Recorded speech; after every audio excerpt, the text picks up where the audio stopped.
சிந்து Bhairavi next week new promo. Arumugam இருந்துட்டு என்ன வேலைக்கு போகிற ஐடியா இப்போ இல்லை தான்ன்றாங்க. கண்டிப்பாக வேலைக்கெல்லாம் போக முடியாது. டே ஆறுமுகம், நீ சொன்னால் நான் வேலைக்கு போக மாட்டேன்னு யாரை சொன்னது? கண்டிப்பாக நான் வேலைக்கு போக தான் போகிறேன்றாங்க. கொஞ்சமாச்சு மரியாதை கொடுக்குறியா? உன் இஷ்டத்துக்கு இப்படி பேசுகிற, ஏன் இந்த அளவுக்கு இருக்க அப்படின்றத சொல்கிறாங்க. இங்கே பார், நீ என்ன தான் என் குடும்பத்துக்கிட்ட ஏன் உன் அம்மா கிட்ட சொன்னாலும் எனக்கு கவலையே கிடையாது. கண்டிப்பாக நான் வேலைக்கு போவேன்.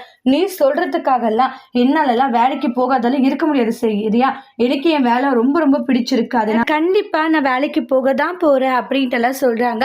அதையும் பார்க்கலாம் பைரவின்றாங்க. உடனே பைரவி ரொம்பவே டென்ஷனாக இருக்காங்க. ஆறுமுகம், நீ இந்த அளவுக்கு திமிரா பேசுறதுக்கு காரணம் நான் வேலைக்கு போக மாட்டேன் தானே? கண்டிப்பாக நான் வேலைக்கு போகிறேன்டா. உன் முகத்தில் கரிய பூசுறேன்றாங்க. உன்னை இப்படியெல்லாம் விட்டால் ரொம்ப தப்பு. சரியான உனக்கு ஒரு பாடத்தை கற்றுக் கொடுத்தே ஆகணுன்றாங்க. நான் வேலைக்கு போக தான் போகிறேன் அப்படின்னு சொல்லிட்டு பைரவி நினைக்கிறாங்க. நான் இப்படி ஏதாவது சொல்லிக்கிட்டு இருக்கேனே தவிர வேலைக்கு போறதுக்காக எந்த ஒரு ஸ்டெப்புமே எடுக்கிறேன்னு சொல்லிட்டு சிந்து, அதாவது பைரவி அதுக்கான ஒரு ஸ்டெப்பெல்லாம் எடுத்து வைக்கிறாங்க. ஆனா அந்த விஷயம்லாம் தெரிய வந்துட்டு, இங்க பாருமா வேண்ட பைரவி அப்படின்ட்டு எல்லாம் சொல்லிட்டு அவங்களுடைய அத்தை சொல்றாங்க. அதை கேட்ட உடனே நீங்க இப்படி எல்லாம் சொன்னா நான் என்ன பண்ணிட்டு சொல்லுங்க அப்படின்ற மாதிரி கோவப்படுறாங்க பைரவி. இங்க பாருங்க ஆண்டி, எனக்கு வேலைக்கு போக பிடிச்சிருக்கு, நான் போய் தான் ஆகுவேன். அன்னபூரணி கிட்ட எதிர்த்து பேசிட்டு போறாங்க. அன்னபூரணி பைரவி சொன்ன விஷயத்தை நினைச்சு கவலையோடு இருக்காங்க. அடுத்து வரக்கூடிய பிரமுல அன்னபூரணி என்ன செய்ய போறாங்க? பைரவியை வேலைக்கு அனுப்ப போறாங்களா இல்லையான்றதை நெக்ஸ்ட் வீடியோல வெயிட் பண்ணி பார்க்கலாம். தேங்க்யூ.